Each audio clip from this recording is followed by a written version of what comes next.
Un tout nouveau modèle d'IA vient d'être publié qui est aussi performant que DeepSeek R1, mais beaucoup plus petit, au point où vous pouvez vraiment l'exécuter sur votre ordinateur. Il offre des résultats très comparables et c'est un modèle de réflexion qui fonctionne à une vitesse folle.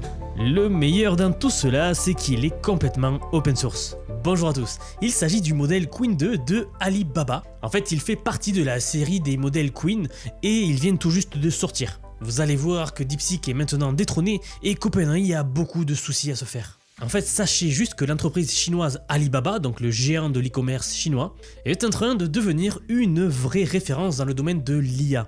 Ils nous ont très récemment sorti le modèle vidéo One 2.1, qui est un modèle de génération vidéo par IA. Vous allez pouvoir générer des vidéos juste avec du texte, et il est complètement supérieur à tous les autres. Il est d'ailleurs également open source et vous pouvez même le faire tourner sur votre ordinateur. J'ai d'ailleurs déjà eu l'occasion de le tester en local avec un logiciel qui s'appelle Comfy UI. Mais bref, tout cela pour vous dire qu'ils sont en train de se positionner vraiment comme la référence et on va voir ça aujourd'hui. Je vous rappelle juste que si ce n'est pas déjà fait et que cela vous intéresse, vous pouvez vous abonner à la chaîne pour ne louper aucune des innovations technologiques de notre époque fascinante. Ici, on sort une vidéo par jour. Je vous rappelle également que vous pouvez retrouver ma liste de diffusion, ma newsletter, en description sous la vidéo, qui est donc une newsletter où je vous envoie un email par semaine avec le récap des meilleures actus technologiques de la semaine. Alors on y va regarder ces benchmarks, donc ces tests qu'ils ont fait passer aux IA, et vous voyez ici qu'il est clairement comparable à DeepSeek R1. DeepSeek R1 qui est une version complète d'IA qui fait 671 milliards de paramètres. Mais ici, ce nouveau modèle Qwen 2, attention, ne fait que 32 milliards de paramètres, ce qui signifie que vous pouvez facilement l'exécuter sur votre ordinateur. En fait, c'est un tout petit modèle d'IA qui pèse presque rien, qui a très peu de paramètres et qui est très facilement utilisable en local. Sur le benchmark MMLU 2024, il atteint 79,5 contre 79,8. Sur Live Code Bench, regardez, il est certainement quelques points dessous, mais c'est quand même très comparable. Sur Live Bench, il est meilleur que DeepSeek. Sur le BFCL, il est 6 points devant DeepSeek, etc. On pourrait continuer comme ça, mais en fait, ce modèle, il est meilleur que DeepSeek avec seulement 32 milliards de paramètres. On peut regarder leur blog d'Alibaba, ceux qui ont sorti ce modèle, et ils commencent bien sûr par parler de l'apprentissage par renforcement. Vous savez, c'est la même technique qu'utilisent OpenAI et toutes les autres entreprises d'ailleurs pour entraîner leur modèle pensant, donc O1, O3, le dernier Claude, Grok 3, etc. Et c'est la même technique qu'a utilisé DeepSeek R1 pour atteindre ce qu'il a atteint. Alors j'en ai déjà longuement parlé sur cette chaîne, j'en ai fait plusieurs vidéos dédiées pour expliquer le concept, mais je vais juste vous faire une toute petite piqûre de rappel car ça fait un petit moment je pense déjà, mais on ne va pas y passer trop de temps. Donc en fait l'entraînement par renforcement, le RL, c'est la même méthode qui a permis à AlphaGo donc de devenir le meilleur joueur de Go au monde. Et même de découvrir des stratégies dans le jeu de Go que aucun humain n'avait jamais imaginé, comme le fameux coup 37, je pense que vous connaissez maintenant. En gros, vous pouvez voir cela comme une façon pour l'intelligence artificielle de s'entraîner toute seule. En fait, elle va essayer plein de choses différentes, elle va jouer plein de parties contre elle-même et pour s'améliorer à chaque fois. Et à chaque fois, elle va recevoir une récompense si elle trouve la bonne réponse et elle ne va rien recevoir du tout si elle se trompe. Un peu comme on peut entraîner nos animaux pour faire des tours par exemple. Et bien sûr, c'est une simplification du processus réel, mais en gros, ça se passe vraiment comme ça quoi. Alors reprenons l'exemple du jeu de Go par exemple. Imaginez deux IA qui vont jouer l'une contre l'autre au Go, au jeu du Go. Donc vous pouvez imaginer le jeu des échecs aussi, ça marche aussi. Et bien celle qui gagne avec la meilleure stratégie, eh bien on va pouvoir lui donner une récompense pour sa victoire dans cette partie-là. Et cette même stratégie-là gagnante, on va la refaire jouer contre une autre stratégie. Imaginez faire ça des dizaines, des centaines, des milliers, voire des millions de fois. Et au final, vous vous retrouvez avec une IA qui va apprendre la stratégie optimale pour jouer au Go dans n'importe quelle situation, puisqu'elle aura fait des millions et des millions de parties et elle aura trouvé les meilleures stratégies possibles. Alors ça fonctionne vraiment bien pour faire émerger ce comportement de réflexion dans les modèles de fondation. Et en gros, les modèles de fondation, ce sont les modèles de base en fait qui ne vont pas réfléchir, comme ChatGPT 4 par exemple, qui est un modèle fondation. Donc vous prenez ce petit ou moyen modèle-là, vous lui appliquez cette nouvelle technique donc de l'apprentissage par renforcement démocratisé grâce à DeepSeek, puis soudainement, il devient un modèle de réflexion phénoménal. Par exemple, je pense que c'est comme ça qu'ils ont entraîné O3. Ils ont pris le modèle fondation ChatGPT, ils l'ont fait passer par du RL en fait, et ils ont réussi à entraîner O3. Donc voilà en gros l'apprentissage par renforcement. Maintenant, si on revient à cette nouvelle IA, le Queen 2, ils nous disent qu'ils l'ont spécifiquement entraîné sur des capacités liées aux agents.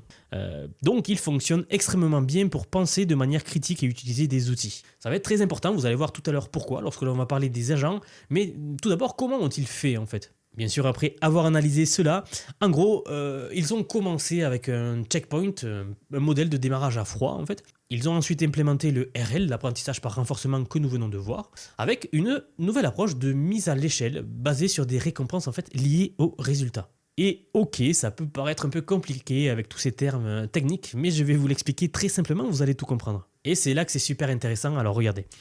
En gros, imaginez que vous apprenez à un enfant à faire du vélo. Jusqu'à là, rien de surprenant. Eh bien, il y a deux façons de l'encourager. La première méthode, c'est de lui dire bravo uniquement s'il réussit à faire tous les tours du parc sans tomber, par exemple à vélo. Vous lui donnez un vélo, vous lui dites fais 5 tours du parc et s'il revient, vous lui donnez une récompense. Donc un jouet ou un bonbon ou peu importe, vous lui donnez une récompense, une chose qu'il apprécie. C'est ça que l'on appelle la récompense basée sur le résultat. Soit il réussit complètement, soit c'est un échec. C'est assez binaire. Maintenant, la deuxième méthode, que je trouve bien meilleure, c'est de le féliciter à chaque petite victoire. Par exemple, vous lui donnez le vélo et lorsqu'il réussit à monter sur le vélo, vous lui dites super, tu as réussi à monter sur le vélo. Puis lorsqu'il commence à pédaler 3 mètres, vous lui dites génial, tu as pédalé 3 mètres et vous lui faites une petite tape par exemple, même s'il va tomber juste après. Ça, c'est ce que l'on appelle la récompense basée sur le processus. Voilà, donc c'est les deux grandes familles d'entraînement par renforcement.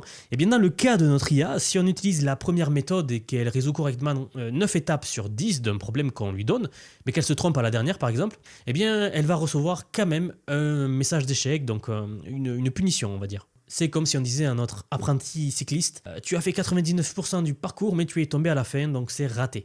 Pas de récompense. Et attention, je ne fais pas de sociologie, je ne dis pas que c'est bien ou que c'est mal ou qu'une méthode est mieux que l'autre. Là, je parle de deux façons d'entraîner les IA en termes de renforcement. Donc en fait, maintenant que vous connaissez ces deux aspects, eh bien, ils nous disent que pour démarrer l'entraînement de Queen 2, ils ont utilisé cette approche de tout ou rien, en fait, spécifiquement pour les maths et le code. Parce que dans ces domaines, c'est facile de vérifier si la réponse finale est correcte. C'est binaire également, soit vous avez une bonne réponse, soit vous avez une mauvaise réponse. Si vous lui demandez de vous coder le jeu Tetris et qu'à la fin vous vous retrouvez avec le jeu Snake, eh bien c'est pas bon, c'est pas le bon résultat. Donc en gros voilà, c'est comme un examen avec seulement des QCM, soit c'est juste, soit c'est faux. Et c'est cette méthode en fait qui a permis au modèle de développer cette capacité de réflexion pas à pas qu'on recherche tant pour tous ces modèles-là. En gros, leur génie de leur approche, c'est qu'ils ont commencé par ces domaines où la vérification est d'abord simple, avant de l'élargir en fait à d'autres compétences. Vous savez si vous avez raison ou tort, ce qui crée donc un signal de récompense assez fort pour le modèle. Mais plutôt que de s'appuyer sur des modèles de récompense traditionnels, eh bien, ils vont utiliser un vérificateur de précision en fait, pour les problèmes mathématiques, afin de garantir en fait, la meilleure exactitude à la fin. Ainsi qu'un serveur d'exécution de code pour évaluer si le code généré passe avec succès les cas de test prédéfinis. Alors c'est une approche assez intéressante, en fait, ils utilisent un modèle séparé pour les mathématiques. En gros, un vérificateur en fait, qui va évaluer la précision de la réponse par rapport à la vérité sur le terrain. Et pour le code, en fait, ils ont utilisé un serveur où ils ont écrit des tests pour vérifier si le code est correct ou non. Puis ils ont utilisé cela comme signal de récompense pour cette IA. Donc pour résumer simplement, ils ont donc appliqué l'apprentissage par renforcement dans le domaine des mathématiques et du codage et se sont continuellement améliorés. Et c'est là où ils vont un cran plus loin, car ils ne se sont pas arrêtés là bien sûr. Après la première étape, ils ont ajouté une autre phase d'apprentissage par renforcement pour les connaissances, les capacités générales cette fois-ci. En fait, voyez cela comme une approche hybride. Apprentissage par renforcement avec récompense vérifiable pour les maths et le codage. Puis ils ont également utilisé, de notre côté, un modèle de récompense générale pour les capacités plus larges.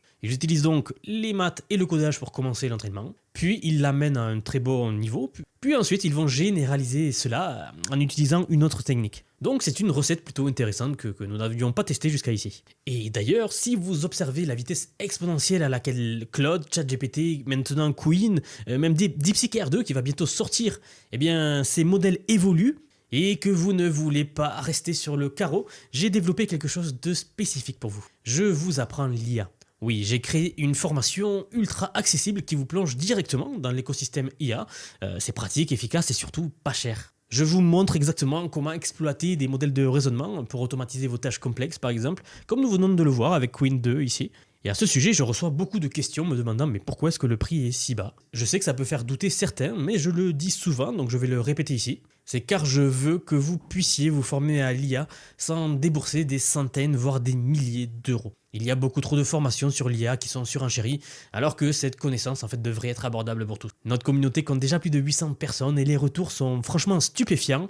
Et voilà pourquoi en fait je tiens à maintenir ce prix abordable. Plus il y a d'apprenants et plus je me rends compte que les retours sont bons, donc je veux continuer comme ça. Voilà donc, si vous avez toujours voulu maîtriser l'IA pour automatiser vos processus, générer des revenus complémentaires, ou simplement rester à la pointe de cette révolution technologique qui arrive, eh bien c'est le moment ou jamais.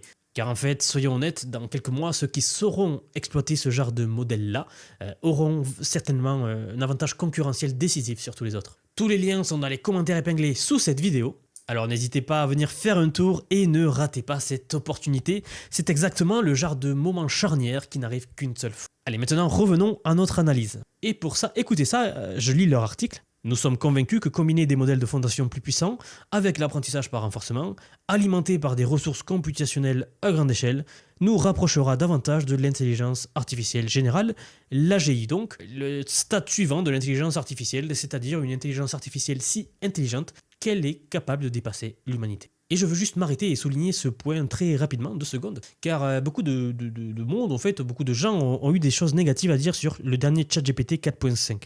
Alors oui, je suis d'accord avec tout le monde, ce n'était pas une grosse amélioration, c'était très coûteux, le modèle coûte très cher à faire tourner apparemment, mais vous savez quoi? Mais en fait récemment, on constate que en fait, il est peut-être plus bon que nous le pensions. C'est pas sur ça que je tiens à attirer votre attention, c'est sur le fait que nous avons là, avec ChatGPT 4.5, un nouveau modèle fondationnel, c'est-à-dire un modèle de base qu'on va maintenant pouvoir entraîner, donc avec le RL par exemple, pour obtenir un nouveau modèle de réflexion qui sera sans doute meilleur que O3. Donc comme on a vu, vous prenez un modèle fondation, ici ça serait le nouveau modèle ChatGPT 4.5, vous l'entraînez avec le RL et vous obtenez exactement ce qu'ils décrivent ici. Combinez un modèle de fondation plus puissant avec l'apprentissage par renforcement. Donc c'est là où si vous commencez avec un bien meilleur modèle, en fait à la base, cette graine de modèle, vous allez avoir un résultat bien meilleur aussi. Et c'est pour ça que je suis enthousiaste de la sortie de 4.5, même si en soi le modèle est pas fou, c'est vrai, mais j'attends de voir ce qu'ils vont faire maintenant, car le ChatGPT 4.5 reste un modèle fondation, et il faut voir ce qu'ils arrivent à nous faire avec. Et ils terminent l'article avec quelque chose de très, très passionnant, regardez, ils disent « De plus, nous explorons activement l'intégration d'agents avec l'apprentissage par renforcement pour permettre un raisonnement à long horizon, visant à débloquer une plus grande intelligence avec une mise à l'échelle au moment de l'inférence. Donc encore plus de calcul au moment du test de ce dont il est capable. » Et c'est clair qu'ils pensaient aux agents lorsqu'ils ont développé ce modèle. C'est assez clair maintenant ici. Vous savez, je suis plutôt optimiste concernant les agents. Je suis très optimiste d'ailleurs. C'est clairement l'avenir qui nous attend. Le prochain stade de l'évolution de l'IA, c'est le codage agentique, c'est le développement agentique. Donc c'est ça qui va être très très intéressant à voir vraiment. Vous pouvez donc compter sur moi pour vous tenir au courant des avancées dans ce domaine-là. Vous l'aurez compris, dans l'ensemble, c'est un modèle très impressionnant. On peut vraiment voir ce qu'il est possible de faire maintenant avec un modèle de cette petite taille et de cette efficacité. Juste quelques petites critiques de ma part, car il en faut bien sûr. Il a une fenêtre de contexte de 132K, 132 000 en fait, ce qui n'est pas énorme. C'est plutôt en fait dans la fourchette basse de ce qui est standard aujourd'hui. Donc en gros, s'il y a un point à améliorer sur ce modèle, ça serait la fenêtre de contexte. J'ai aussi remarqué qu'il réfléchit beaucoup plus que DeepSeek R1. En fait, il passe plus de temps à réfléchir, donc beaucoup plus que O1 et Claude 3.7 aussi. Toute cette réflexion consomme donc beaucoup plus de tokens également. Peut-être que ce que nous avons besoin maintenant sur ce modèle, c'est d'appliquer la chaîne de brouillon, pourquoi pas. Vous savez, c'est cette technique novatrice pour faire réfléchir les modèles à moindre coût, pour diminuer le coût en token de leur réflexion. J'avais fait une vidéo à ce sujet, si vous suivez la chaîne, je pense que vous savez de quoi je parle. Et sinon, si ça vous intéresse, je vous laisserai le lien en description. Si j'oublie de mettre le lien, n'hésitez pas à me le dire dans les commentaires également. Mais en gros, c'est essentiellement une nouvelle technique de prompting, de façon d'écrire les prompts, qui va amener le modèle à simplifier sa chaîne de réflexion et donc à s'économiser pas mal de tokens lors de la réflexion. Et encore une fois, il y a beaucoup de choses que nous pouvons faire avec ce modèle. Je vous l'avais dit, il est open source, les poids sont ouverts et il peut être hébergé sur plein d'endroits différents. Si vous y connaissez un petit peu, je vous encourage à l'essayer, à jouer avec et à me dire ce que vous en pensez. J'ai moi-même déjà eu l'occasion de l'essayer en fait sur mon PC, sachant que j'ai une RTX 4090 et le modèle tourne plutôt bien, pour être honnête. Comme un modèle standard, mais on obtient quand même quelque chose du niveau de ChatGPT juste en local.